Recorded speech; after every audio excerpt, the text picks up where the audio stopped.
Gas shortage వల్ల వచ్చిన కష్టాలు, నష్టాలు ఇవి. గ్యాస్ అయితే ఉంది. బట్ అయిపోతే మళ్ళీ వస్తదో రాదో అని బెంగతో మా అమ్మ పడే పాట్లు ఇవి.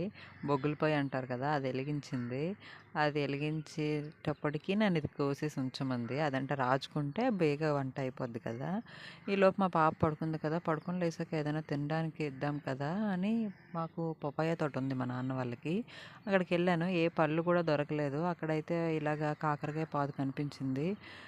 ఒక మాదిరిగా కాయలైతే ఉన్నాయి. ఎక్కువేం లేవు.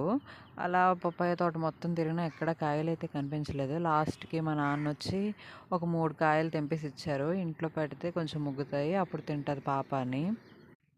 నేను ముందు కోసిన కూర పాలకూర, చుక్కకూరో నాకు తెలీదు. మా అమ్మ చెప్పింది గానీ మర్చిపోయాను. ఎప్పుడు నాకు పెద్ద ఐడియా ఉండదు ఈ కూర.